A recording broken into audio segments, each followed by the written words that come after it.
అందరికీ నమస్తే అండి.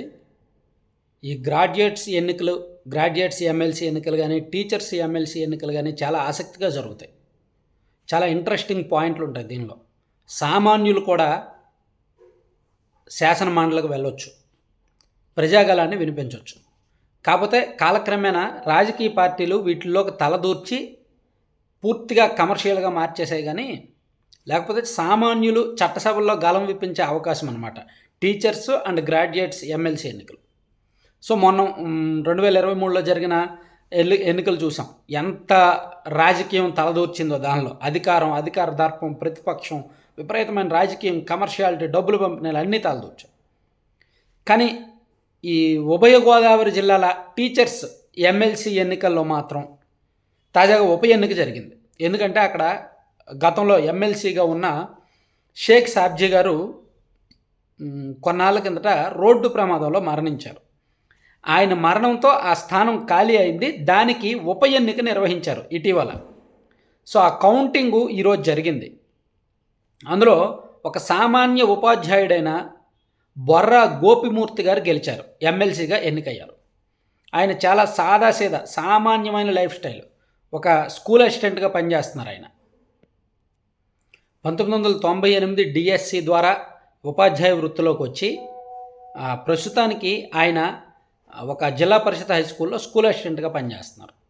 కాకపోతే ఆయన దాదాపుగా ఒక 15 ఏళ్ల నుంచి కూడా ఈ టీచర్స్ సమస్యల మీద ఉద్యమించిన చరిత్ర ఉందన్నమాట. గతంలో అనేక సమస్యల మీద చాలా అగ్రెసివ్గా, చాలా యాక్టివ్గా రెస్పాండ్ అయ్యేవాళ్ళు. సో బహుశా ఆ హిస్టరీ, ఆ బ్యాక్గ్రౌండ్ ఆయన్ను ఈ స్థాయిలో నిలబెట్టిందేమో. ప్లస్ ఆయన గెలుపు కూడా మంచి మెజారిటీ వచ్చింది. మొత్తం మీద ఈ ఎన్నికల్లో మొత్తం డిసెంబర్ 5వ తేదీన పోలింగ్ జరిగింది. 16,737 ఓట్లకు గాను 15,494 ఓట్లు పోలయ్యాయి. దీనిలో 814 చలన ఓట్లుగా ఉన్నాయి. అవి తీసేయగా ప్రస్తుతానికి ఈయన గోపిమూర్తి గారికి 7,987 కాదు గోపిమూర్తి గారికి 9,165 ఓట్లు పోలయ్యాయి.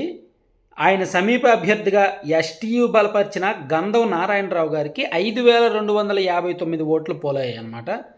సో మొత్తానికి సుమారుగా 3,906 ఓట్ల మెజారిటీతో గోపిమూర్తి గారు ఘన విజయం సాధించారు.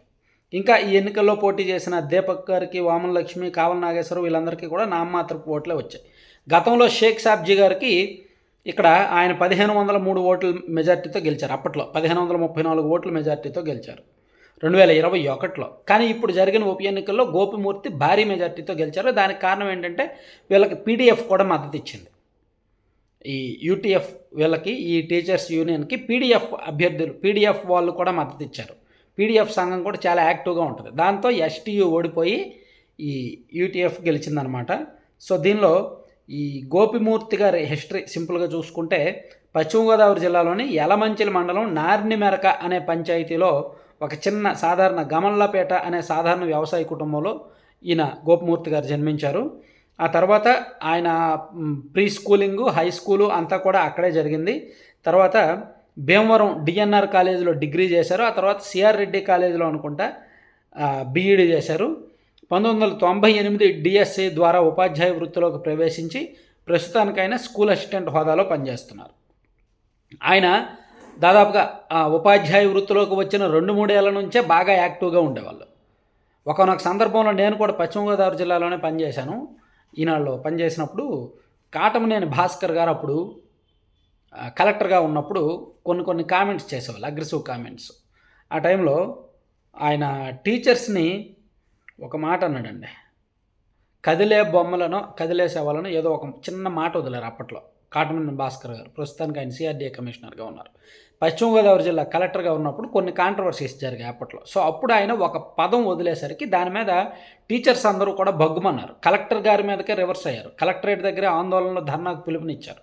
సో అప్పుడు కూడా ఈ షేక్ సాబ్జీ గారు అండ్ గోపిమూర్తి గారు వీళ్ళందరూ కూడా చాలా యాక్టివ్ రోల్ పోషించారనమాట. సో అంటే వీళ్ళు టీచర్స్ ఎప్పుడు కూడా రాజకీయాలకు అతీతంగానే ఉండాలి. అసలు వీళ్ళు ఉంటాయి, టీడీపీకి టీచర్స్ యూనియన్ ఉంటుంది, వైఎస్ఆర్ కాంగ్రెస్ పార్టీకి టీచర్స్ యూనియన్స్ ఉంటాయి. కానీ వాళ్ళ టీచర్స్ యూనియన్స్ కంటే యూటీఎఫ్ అండ్ ఈ ఎస్టీయు ఇవే కొంచెం స్ట్రాంగ్గా ఉంటాయన్నమాట. అందుకే ఎప్పుడైతే టీచర్స్ యూనియన్లోకి రాజకీయాలు ప్రవేశించాయో, రాజకీయ పార్టీలు ప్రవేశించాయో వీళ్ళలో చీలిక వచ్చింది. ఆ చీలిక వచ్చినా వీళ్ళ పట్టు వీళ్ళు నిలుపుకునేలాగా గత కొన్నాళ్ళుగా పోరాడుతున్నారు. సో ప్రస్తుతానికి గోపమూర్తి గారు గెలవడం అయితే మాత్రం ఒక సాధారణ ఉపాధ్యాయుడు చట్టసభకు వెళ్ళినట్టే జరిగింది. చాలా సామాన్యుడైన సాదాసీదా కుటుంబం నుంచి వచ్చాడు. సో ఆయన బహుశా ఆయన పోరాటాలే ఆయన్ని ఈ స్థాయికి తీసుకొచ్చేమో అనుకోవచ్చు.